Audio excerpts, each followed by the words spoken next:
What's up, everybody? Welcome to Mongols. This is our prediction show where we're going to talk about some Hounds news and also break down what we expect for when the Hounds head to Tampa this week. I am Mike Sparks. Joining me for this one is Steve Mattiace and Justin Ashcraft. Gentlemen, happy Friday the 13th. Steve, do you have any superstitions? No. Okay, moving on. No. Justin, do you have any No, not at all. Like, I got nothing. No, that's a weird question to start with. I feel like, no, I don't have any superstitions.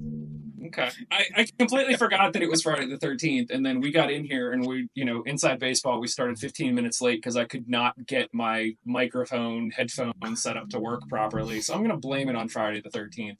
I keep thinking that in the past I had some weird incident on Friday the 13th, but I think it was actually Halloween. When I was in college, I was playing flag football on Halloween and ended up getting a concussion playing co-ed flag football, which is always just like, yeah, I know.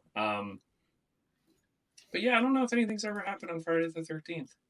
I don't think it's a full. I mean, it's the flag football part of that I'm going to make fun of you for, not the co-ed part that you got the concussion. Sure. Yeah. No, it was something where I was on defense and I was running backwards following somebody. And I heard somebody yell ball because the ball was tossed. And so I turned my head and went to make a play on the ball. And some other dude came across the field and dropped his shoulder into my head. So I just crumbled and was kind of out of it. Of course, the college remedy was just stay up all night and you'll be fine. Don't go to sleep or you might die. And I was like, oh, okay, great. Yeah. I had never had a concussion. I had no idea what was going on. So I remember we stayed up all night, a couple friends of mine, and then I called my mom at 7 o'clock in the morning, and she immediately knew something was wrong. And she was like, they have health services there at the school, right? And then I went there, and the school was like, you could call the ambulance, right? And I was college. I had no idea. So, yeah. Well, I mean, at our age, also concussions and CTE was not treated well. I mean, the number of concussions I probably had growing up that just went completely untreated is astounding to me now in retrospect, right? And the number of soccer games I played in high school where I had a concussion, there's at least 3 or 4 throughout high school where I'm like, oh yeah, I had a concussion and went back on the field later. Yeah.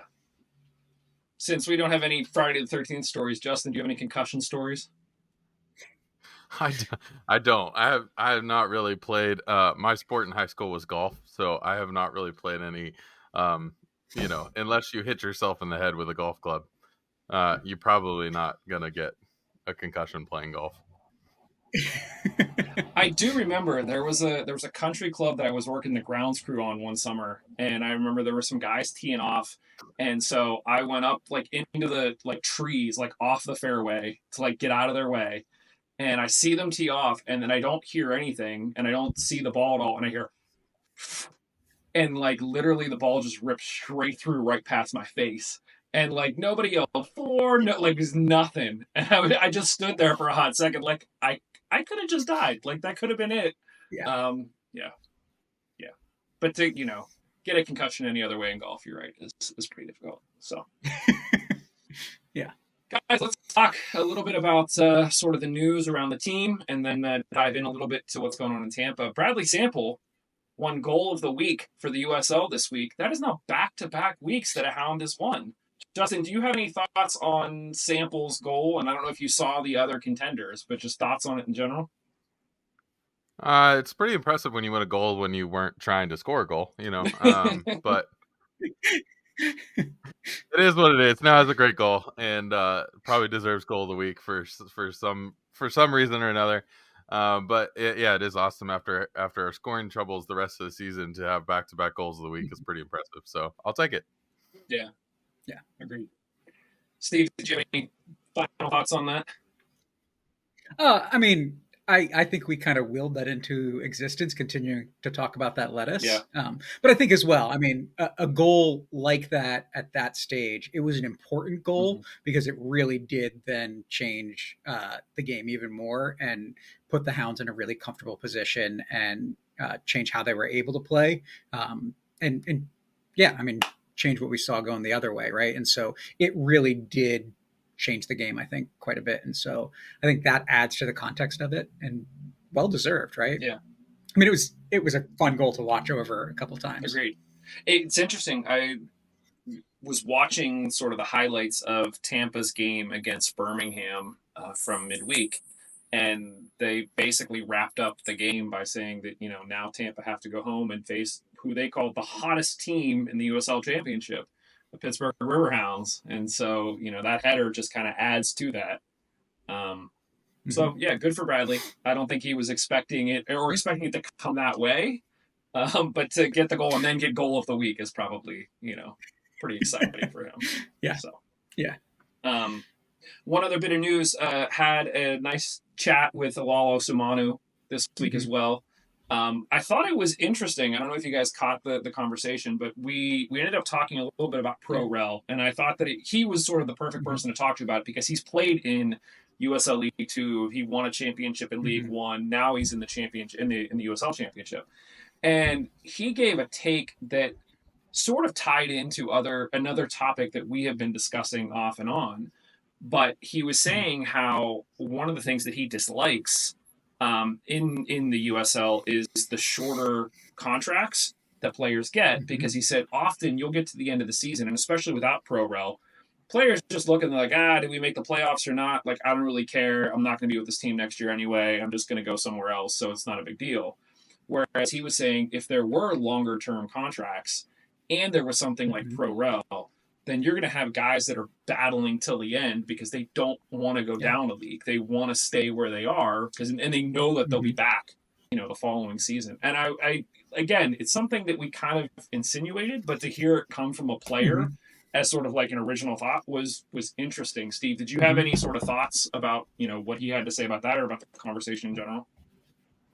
No, I mean, I really enjoyed listening to the whole conversation. I not necessarily specifically what he said or whatnot, but for me, it's great to hear a player articulate that the shorter contracts are problematic. So I doubt Bob listened, but maybe Bob will listen and get the sense that, hey, you know what, locking some more players up beyond just Kenny, Robbie, Danny, Eddie, and Dequa, and Danny, for more than 2 years can be really good, can push the guys to play better over time, and that they want that environment, right? Loved hearing it. I mean, Alal is just such a fun guy to talk to. Like, he's really easygoing, and I've always enjoyed talking to him. So it's cool to hear him actually articulate some things in a different way in the interview with you. Agreed. Justin, did you have any thoughts on any of that? Yeah, kind of on the same vein. I wonder what that conversation would be like if you talk to somebody who played for a different team, and the fact that the Riverhounds just don't give long-term contracts. If he had been in Memphis or Tulsa or, you know, anywhere else in the league right now and had the chance to sign a longer contract, could have negotiated a longer contract, any of that, I wonder if that conversation would have changed or stayed the same. So it'd be interesting to know how players around the league feel about that.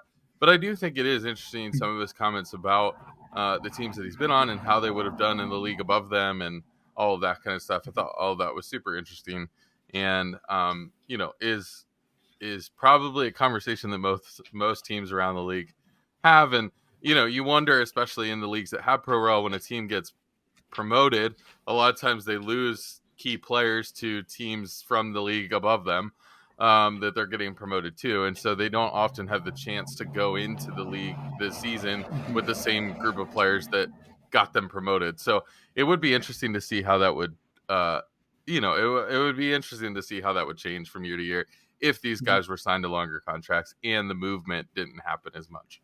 Yeah, it was fascinating. I asked him, you know, he was on a championship team in Omaha that won USL League 1. And I said, you know, if that team had moved up to the USL Championship, how do you think they'd perform? And he was saying like right around 6th, which I was like, wow, like that's, you know, legit. Obviously it's his opinion. And obviously it sounded like there were a bunch of players from that team that went on to then play in the USL Championship and even MLS a little bit. So they had some talent. But if that is a reality where you have the best team in League One can compete as a playoff team in the championship, that's what you want. That's what you want to see. You don't want to see these teams Mhm. that are sort of yo-yoing back and forth between Yeah. leagues or divisions. So Well, and I just kind of think when he was talking about that, I don't know if that team might have gotten that high, but I think jumping up the league with the prize money, and I'm sure the league would have some sort of reward for teams that are being promoted, that they'd have a bit more money to spend at that point, which then can make them more competitive and maybe get to that point, even if the players they had on the roster that won that championship wouldn't get them there. They'd have some flexibility to do some things that could get them there. yeah, maybe someday. For now, it's a bit of a dream. Guys, was there any other news or anything else that you wanted to talk about before we dive into this game with Tampa this weekend? Nope. Cool. I've been busy. Haven't paid attention to the news too much. Yeah, similar. Unfortunately, we weren't able to do a insider show about Tampa. I poked our friends at Unused Subs, and we just couldn't make it happen. So maybe some other time in the future. So we're gonna have to do some of our own digging here. One key thing is that Tampa just lost to Birmingham 2-0 on Wednesday. So obviously they had a game this past weekend, they have a game this midweek, and now they have to face us on the weekend. I guess my question for both of you, just on the surface, if you are a team that played midweek away and lost, do you think that just gut reaction? Do you think that favors the Hounds, or it does not favor the Hounds to be playing a team midweek that just lost? Steve, what do you think? Um, I mean, I think that whether they won or lost, it favors the Hounds. That we're going in with full weeks of rest. They're coming in with half week of rest, right? That's always good for us. I think that it's not so much this loss, but it's the run of form that they're on that they should be worried about. And the Hounds, I mean, I've said it numerous times. I don't think that there's a team in the league that the Hounds aren't capable of beating. I think they have to go out and do it, and I think we've seen some inconsistency with that throughout the season. But now that we're starting to see a little bit more consistency from the Hounds, I see this as a really winnable game for the Hounds. Yeah. Yeah. Justin, do you think that the loss midweek, at least psychologically, might hamper their chances against us, or do you think that maybe they'll want to bounce back? I'm just throwing out wild speculation at this point. Tell me what you think about this game this weekend. Yeah, I think very similar when we were kind of in our streak of losing games and only scoring one goal and all that kind of stuff. The longer the streaks go on or the longer the things go on, you get to the point of like I don't know what's happening anymore, and you start to push and you start to think and all that kind of stuff. And so I think there is going to be a little bit of that, and I think like losing to Birmingham, a team who is chasing you and potentially within reach depending how results go the last couple of games, it's pretty demoralizing at that point to say like, well, that was a 6-point swing game for us, and it kind of keeps that gap between Tampa and the rest of the East, and they couldn't make it happen. And so I think it does affect the way that they come into the game. Do they get a little bit of boost from being at home? Sure, that's probably true, but I think also like just the energy levels of us having a week to prepare for Tampa, them having 2 days to prepare is a different, makes it different as well. And so I think a lot of things are going in favor for the Hounds at this point, and it's just can you go and get it done in Tampa? Yeah. You guys both sort of referenced Tampa's run of form. Here's the table as it currently stands. So obviously we looked at it in our reaction show last week, but with the game midweek, you still have things that are shuffling around. Steve, I think you mentioned the next 5 to 6 weeks are just going to be crazy in terms of teams playing each other, and we're constantly moving up and down. So when we last looked at this, the Hounds were in 7th. We are now in 8th place. Birmingham is on 38 points, so basically 3 points ahead of us. What's interesting is that I had thought in my mind, for whatever reason, that Tampa had sort of reached that untouchable stage of, okay, they're in 3rd place. They have 43 points, so they're 8 points ahead of us. But if you actually look at their most recent run of form, out of the past 5 games, they've lost 4 of them. and the only game that Mhm. they won was against Miami. And the teams they were losing to, they lost 2-0 to Loudoun, they lost 3-2 to Detroit, they lost 4-2 to Colorado Springs, and then now they just lost 2-0 to Birmingham. Those are all teams that are Mhm. beneath them trying to claw their way up. So whatever is going Mhm. on in Tampa is not good for, like, this is almost like an indie level implosion that we're seeing here. And whether or not they can right the ship or not, let's hope it's not this weekend. But it's not looking good. I also want to point out they drew the two games before that as well. The first two games in August didn't score against Phoenix and 2-2 in Monterey. And so I think like it's not just those 5 games; it's a 7-game streak where the only win they've gotten is against Miami, and Miami has been bad. I don't want to take any team for granted at any point in the season, right? Like, but I think most teams should be expecting to get 3 points against Miami. And so I don't know that that result is really even encouraging for Tampa, right? So I think what's really interesting is you also look at the teams that they played in that stretch, and it took uh, Loudoun and Birmingham to keep them off the board. So I think one of the things is that Tampa, even when they're not winning, they're still scoring goals. But some of these teams that actually have looked a little bit better defensively, especially more recently, are teams that are keeping them out of the back of the net. And I think you got to take that as a positive for the Hounds. That yeah, despite Tampa's ability to score, good defenses are able to shut them down. And you see what the Hounds have been doing recently in defense. I mean, uh, absent of that Indy goal, the Hounds have been on a tear defensively. Yeah. Justin, it looks like you have a stat going back even further here that it's not looking great for them. Yeah, I thought it was interesting as I look back at their kind of recent form and like what they've been doing. They're out of their last 5 wins, so that Miami game included, but going back further than that, only 2 of them came 11v11. So it's not like they're beating teams kind of on their own, even. They're beating teams that they've gotten up a goal. So they beat Miami and Indy both 2-0. Those came 11v11. But going back further than that, they beat Charleston 4-2. The game was tied 2-2 in the 83rd minute, and then there was a red card, and Tampa scored 2 goals in the last 7-8 minutes of the game to Mhm. win 4-2. They beat Hartford 1-0. That red card happened in the 43rd minute of the game. They didn't score until the 87th minute of the game to win that game 1-0. And then they were already up 2-0 on Orange County when Orange County got a red card, and they weren't able to score past that. So I think it is interesting. Like, they don't Mhm. seem to be able to beat teams when they're lately anyway. They don't seem to be able to beat teams that they're matched evenly against. Mhm. It's like it takes that red card or it takes that kind of moment in the game that changes the game for them to get going. Yeah. And so I don't know what that means. I don't know if that means that lately they've just been completely undisciplined or if they're getting under team skin, because I also looked Mhm. out of the last 13 games, there's been 5 red cards in Oof. like 1 for them and then 4 for their opponents. And so it'll like, are they getting under team skin? Are they being physical and getting other players in trouble, but then they're getting in trouble sometimes too? Like, what is happening Yeah. in these games that there's been so many red cards? And I don't have the answer to that. I'm not Mhm. a Tampa fan. I don't watch Tampa all the time, but it could be interesting to see what happens, on Saturday. Yeah. It is crazy. Like I said, when you look back at the table and you sort of see how results were playing out, they must have just stacked a ton of points early in the season. And then now it's kind of getting Mhm. lucky here and there picking up stuff. So yeah, this will be interesting. For history, for the context of history, we last time we played them was like the 4th game of the season, and we drew 0-0 at Highmark. Mhm. So I don't feel like you can really draw anything from that. It took us what 10, 12 games Yeah. to really even get our feet under us this season. It was just notoriously late.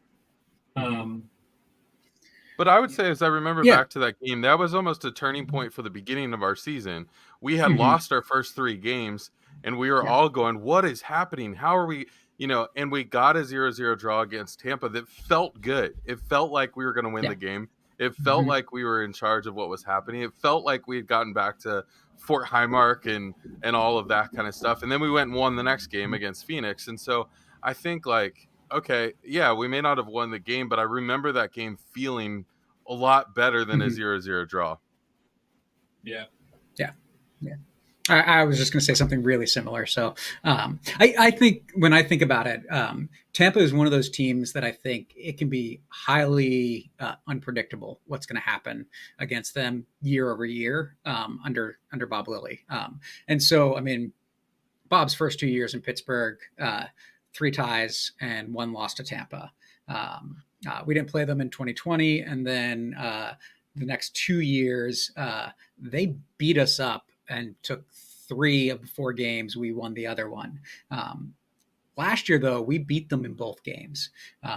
And so this year we've got another tie. So we're 3-4-4 against them all time under Lilly. I mean, I look at this and it's like, hey, let's make this perfectly balanced and go 4-4-4 against them on tomorrow night, right? That would be ideal. But it's just really interesting because I was trying to see like I feel like there are times where we've really handled it to them, and then there are times where they've handed it to us. And so, yeah, like I don't know, like hard to actually see something or pattern or something, and recognizing, like we talked about with the Alal conversation, that there's a lot of turnover at times. And so I don't think they are as good as they used to be. Oh, shoot. Who was their old coach a couple years ago? I forget his name, but I think he was much better for them than, I'm blanking on the new guy's name. Who was a former player. Yeah. Yeah. I guess turning to the Hounds just for a second in terms of what's going on with us, we did get some confirmation on how to pronounce Bertan's name. So it looks like it is actually Bertan Zakison. So the J is actually like a ZH. That's according to the team. So Bertan Zakison. I'm assuming that he'll probably get plugged right back in and start just like last week. The bigger question is, Etu does return from international duty. Do you guys plug him right back in, or do you start with the team that got you, 2 goals last week on the road here in Tampa? Steve, how do you play that one? I mean, is there a compelling enough case to not put him on the field with it, as good as he has been over the past couple seasons for us? And having been a former Tampa player, having him in the lineup, knowing the way some of those guys play, knowing some of the underlying tactical things that have developed in that team over the years, even with, I mean, I think that's the thing, right? Like with Collins, you've got to play, or a guy that was a former player, there's some consistency there. That I think it's just like he's invaluable for the Hounds in those respects. So unless there's a good reason from a fitness perspective or something like that, I think he's in the starting lineup. Who comes out at that point? I mean, I think from last week, I think it's Rovi. I mean, the other thing that I did mention is that Hogan will be back this week too. He was out on red, so that's 2 players you need to replace. Justin, how are you dealing with that? I mean, I think as far as the 2 goes, yes, he comes right back in the lineup. Like that sort of is a no-brainer to me. I think you figure it out from there, what you end up doing with Walty and all that kind of stuff. I think you got to put your best players on the field at this point in time, and Junior's been one of the best players all season long. And so I think, I don't think there's a hard argument for me of keeping him out of the lineup.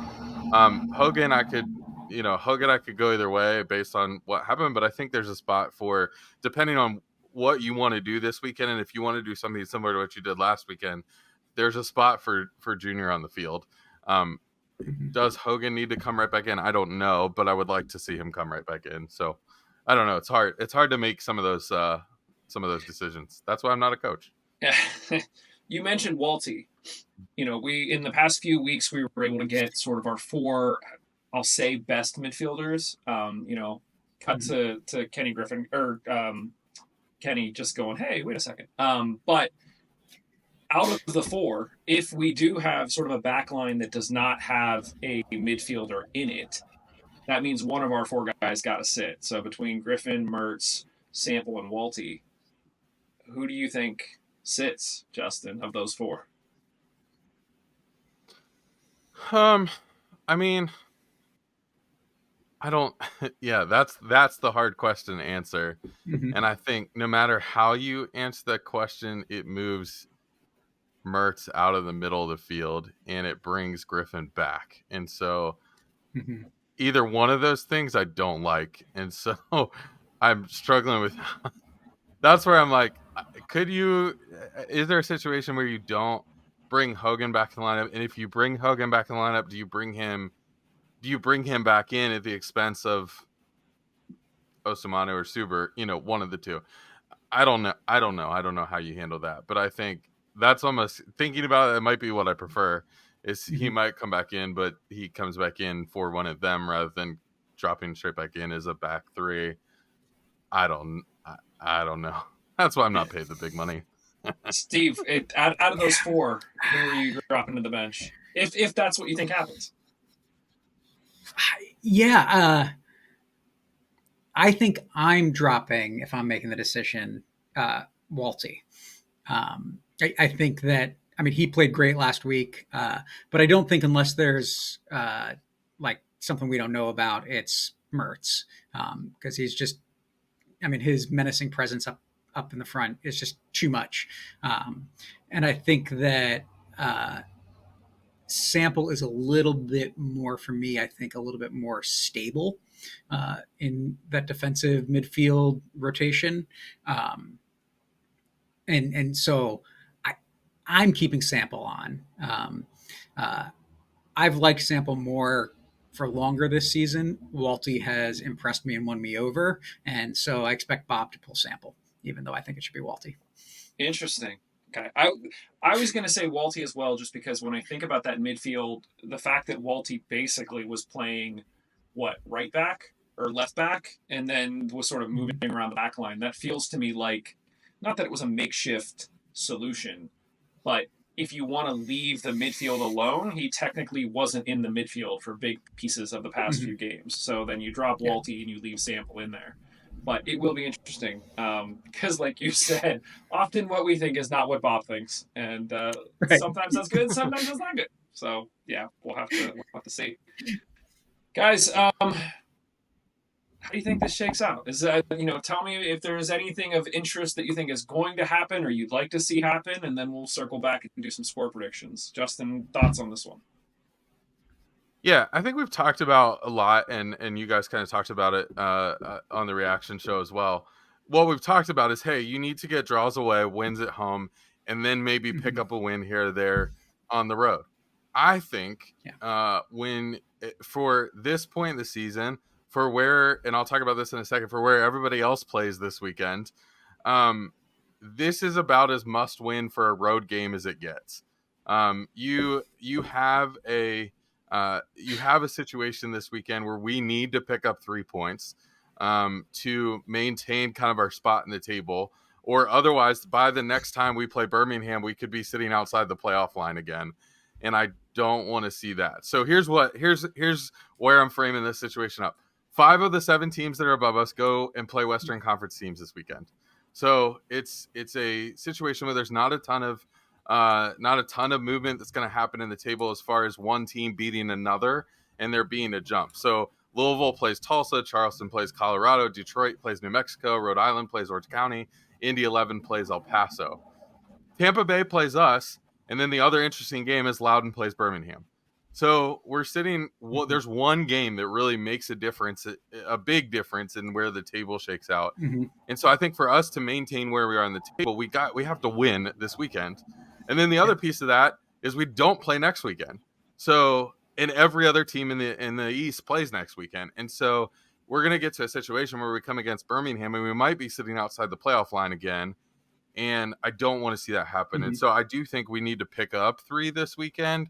But the reality for me is it doesn't matter. You got to get 1 at least. Like we can't have a 0 game at this point in time. And so I think you do whatever you need to do. And so whatever the player lineup, whatever the, lineup that you put out on the field is, you need to do whatever you need to do to get 3 points. And I think at this point in the season, I don't know that we're the hottest team in the USL Championship, but I think we are getting to be one of the best as far as best situated. As far as I think we have 3 strikers who are generally in form. We've got a midfield that has gelled together, that has figured it out.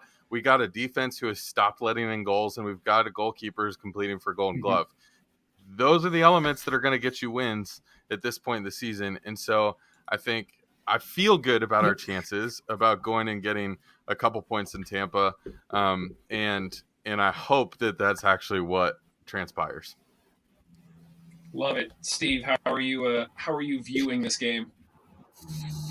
I mean, I'm viewing this game as a tense, probably physical competition where goals are scarce. I mean, you've got guy tied for top of the league in clean sheets, and then the guy right behind those three in Jordan Farr, right? Which means good keepers, good defenses. And so I think this is going to be a nail biter. I think that the cardiologists in Pittsburgh are going to have a lot of patience on Sunday morning because I think there's going to be some drama in this. But I also think it's going to be physical. I'm trying to remember a time where Tampa Bay and Pittsburgh hasn't gotten a little chippy.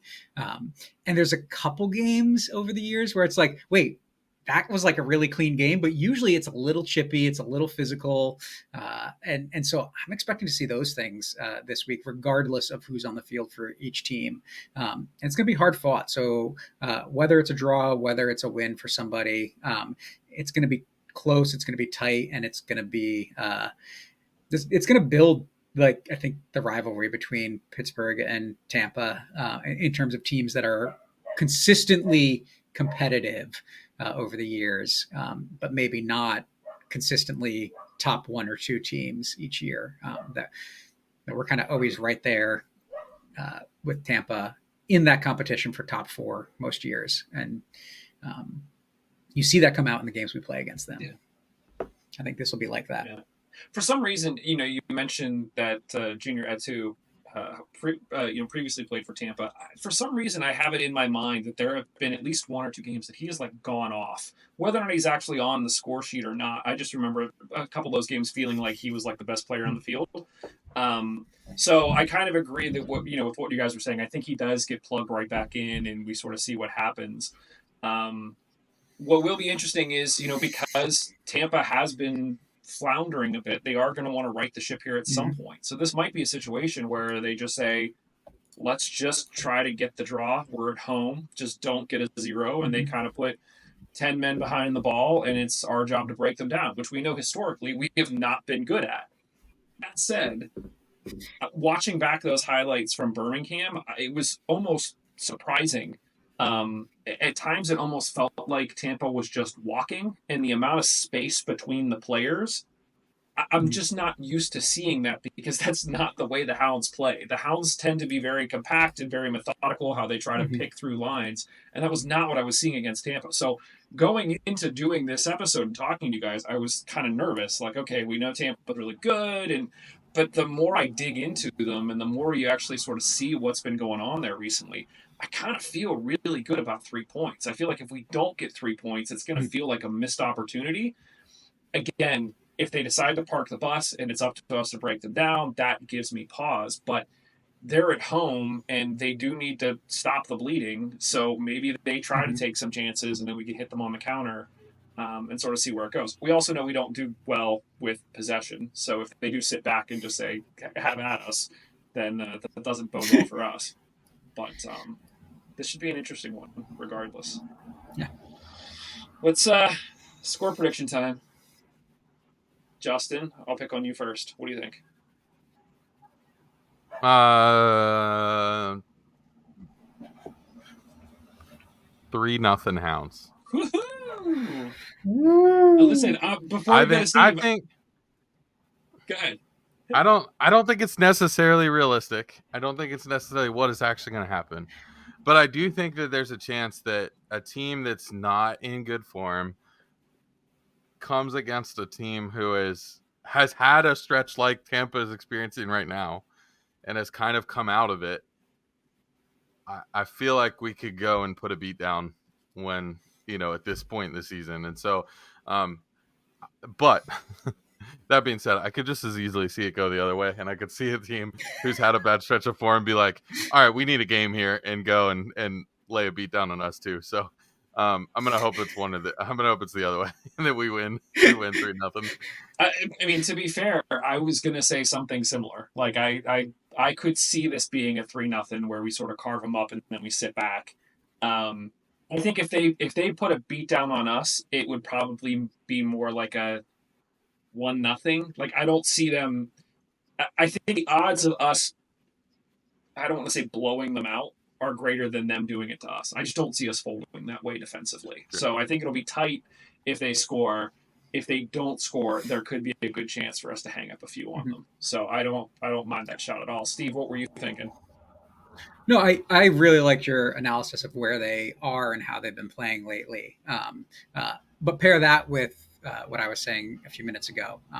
I think this is a nail biter. I think the Hounds score sometime in the first half, and then Tampa's coming out to try to get that equalizer, and we're just like biting our fingernails the rest of the game.